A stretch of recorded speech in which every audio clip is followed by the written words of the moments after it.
આપણા ઝોરાસ્ટ્રિયન્સોમાં કઈ અક્કલ છે? આપણા ઝોરાસ્ટ્રિયન્સોમાં કઈ અક્કલ છે?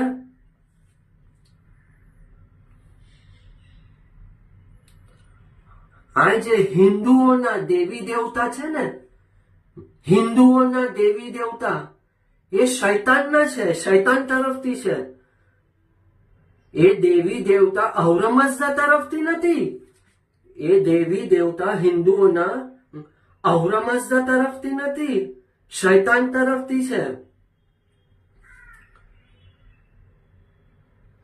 આપણા ઝોરાસ્ટ્રિયન સ્કોલર્સો અને દસ્તુરો ને સ્કોલર્સો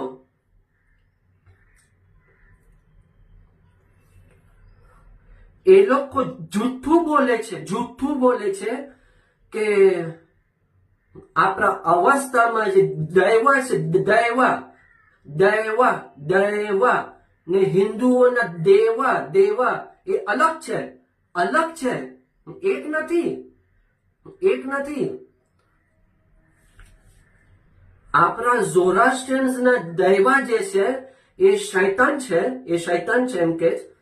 ને હિન્દુઓના જે દેવા છે એ હોલી સ્પિરિટ છે. અચ્છા, હોલી સ્પિરિટ છે. હા, તો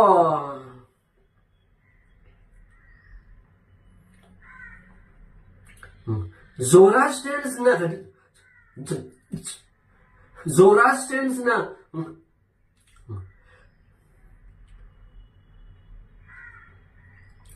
the rejected devtas of Zoroastrians and Hindu devtas are different? No, they are same only. તો એ લોકોને ક્વેશ્ચન પૂછો, એ લોકોને સવાલ પૂછો કે શ્રીમદ ભગવદ ગીતામાં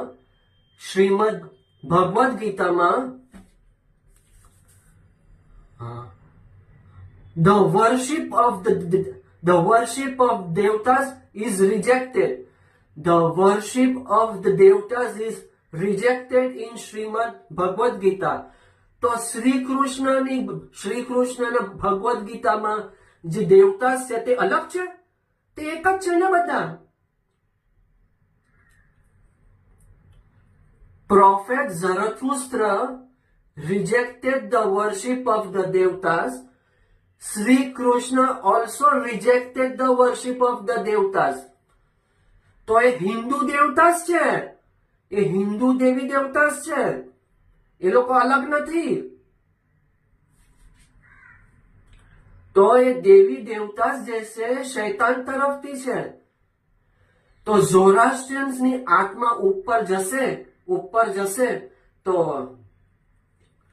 તમારો પાછો જન્મ થશે, તો હિન્દુમાં થશે, ઝોરાસ્ટ્રિયન્સમાં નહીં થશે.